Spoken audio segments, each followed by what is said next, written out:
Hello everyone, Alec Alger the SideQuest Gamer here, and we're almost at my 50th video game review. And for that video, I will be reviewing my favorite Sonic game of all time. But leading up to that, I will be reviewing the classic games in the Sonic series, starting with Sonic the Hedgehog 1, the game that started it all. Now, how well does it compare to the sequels? Well, let's roll the footage and take a look at it. Yes, Sonic the Hedgehog, one of my favorite video game series of all time and my second favorite platformer series. My first Sonic game was actually Sonic Advance 3 for the Game Boy Advance, and while I didn't love it, I really liked it and it was convincing enough for me to try out the rest of the series. So then I discovered emulators when I was 16 and tried out the first game, and I liked it. I really liked it. In fact, I liked the first game so much, I have several ports of it today. The one I usually play is on the Sonic Mega Collection for the GameCube, but enough about my personal experience with it. Let's talk about the development history. Sonic the Hedgehog is a platformer developed by the AM8 development team at Sega, who renamed themselves Sonic Team during development. Although the team created the entirety of Sonic, and there really isn't an official creator, lead designer Yuji Naka is usually credited as the unofficial series creator since he contributed most of Sonic's trademark abilities and gimmicks. Sega basically ordered Sonic Team to make a game with a new mascot for their company. Now, Sega did have Alex Kidd as an unofficial mascot back in the 80s, but he quickly fell into obscurity due to less than stellar sales of the Sega Master System, so Sonic Team made a speedy platformer starring a blue hedgehog with spikes whom they named Sonic. The game was released for the Sega Genesis in 1991 and was universally acclaimed and sold very well. It's even one of the best-selling Genesis games of all time. Now the real question is, does this game live up to my extremely high expectations? Okay, Sonic the Hedgehog was not innovational just because of speed. One notable thing about Sonic is that he could roll along curved scenery, which we would take for granted today, but that was visually impressive back then. That kind of programming must have been pages and pages of script to make possible, and you can thank Yuji Naka for that. Not just that, but the game looked better than even Super Mario World in terms of colors, character and enemy design, and textures. To this day, Sonic still looks very good, and I really wish they kept the graphical style for later entries like Sonic 3 and beyond. Not that I have anything against the graphical styles used in Sonic 3 and beyond, but the character designs in Sonic 1, 2, and CD just seemed a bit more charming, like a style Sonic can call his own. The story involves the series antagonist Dr. Robotnik kidnapping all the animal inhabitants of South Island and trapping them in capsules and robots known as badniks. Robotnik wants to harness the power of the 6 Chaos Emeralds for, I guess, world domination? So Sonic comes in to save the day and prevent that from happening, and the story is at least a little more sophisticated than Bowser kidnapping the princess, go save her. The gameplay, like I said, it's a platformer. There's an X amount of worlds with an X amount of levels.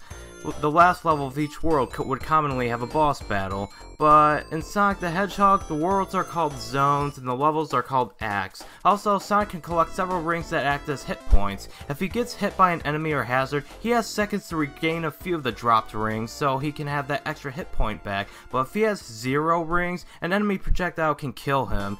If you collect 50 rings and reach the end of the level, then you have the opportunity to enter a special stage and play a minigame in an attempt to get one of the 6 optional Chaos Emeralds.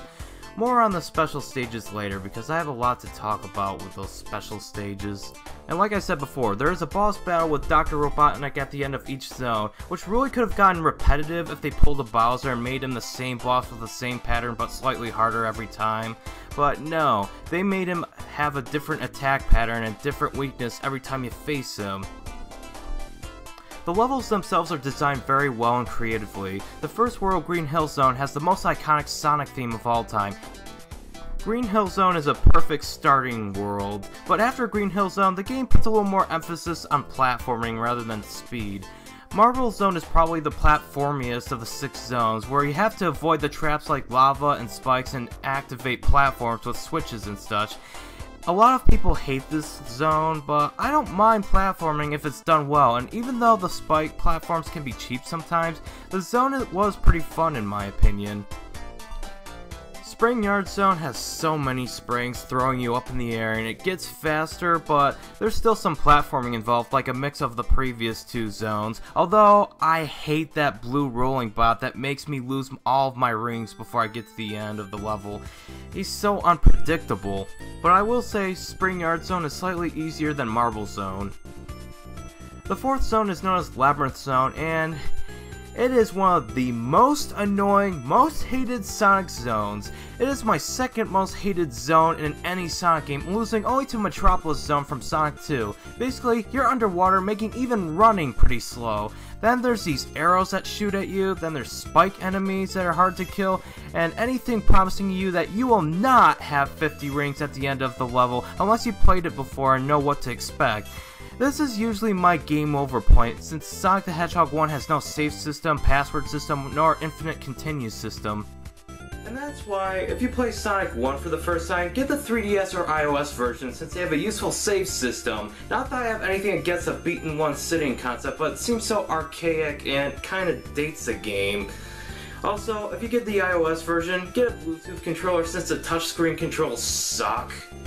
Starlight Zone may have a lot of death pits, but I found it much more enjoyable and easier than Labyrinth Zone. And as for Scrap Brain Zone, it's the final zone of the game and it throws everything at you, including all the enemies from the game, trapdoors, and if you loved Labyrinth Zone so much, then Scrap Brain Zone Act 3 would accompany your needs, which was as far as I got on my classic playthrough. Although I recently found out there's a shortcut to the final boss, making you go through the entire Act 3 without a problem. So the game's difficulty curve is inconsistent, but stable for the most part. Labyrinth Zone would have worked much better after Starlight Zone in my opinion, but all the zones except for Labyrinth Zone were a lot of fun to play. Now the boss battles, they're pretty fun too. While games like Mario had their bosses to take 3 hits to kill, Sonic's boss battles, including only Dr. Robotnik, takes 8 hits to kill. They're all fun and memorable boss battles, except for the fourth one you don't even have to fight since all you're doing is chasing him to the end while water rises. The last one is kind of underwhelming in my opinion, but still challenging since in this area you have no rings and anything can kill you in one hit. Every zone in the game has some pretty memorable soundtracks which still holds up to this day. Everybody in gaming loves the Green Hill Zone's music, and it's rightfully iconic. It's a track you'll hear most on every playthrough. I also really like Robotnik's theme at the end of each zone, which it sounds like the perfect fusion of goofy and sinister. If that makes any sense to you, give it a listen.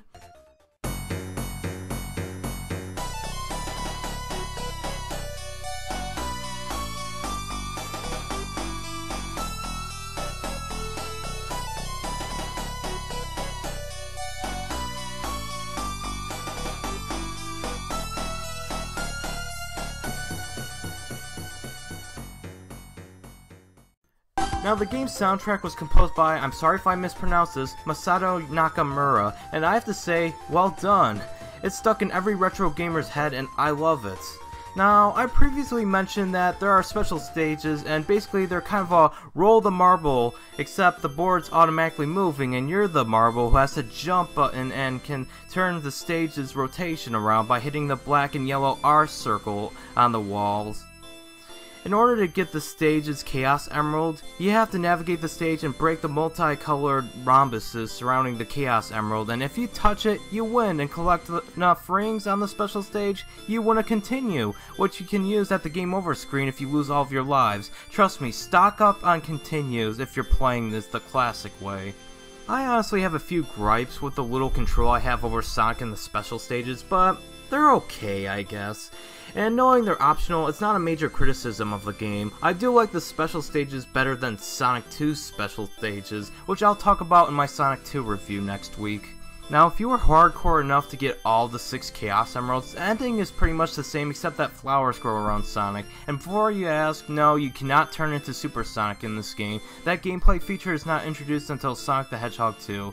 There is a theory, even supported by the Sonic fan game called Sonic Before the Sequel, that Sonic couldn't turn into Super Sonic because he needed 7 Chaos Emeralds to do that, and the 7th one is missing in this game, but it's probably because Sonic Team didn't think of Super Sonic yet.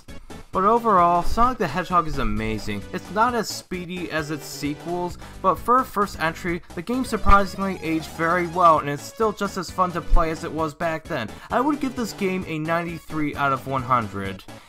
Impressive for a first entry, like I said.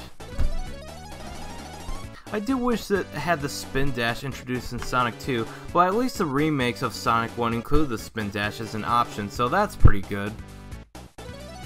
Thank you so much for watching my review of Sonic 1 for the Sega Genesis, but the classic Sonic Marathon has just begun, so tune in next week as I review Sonic the Hedgehog 2.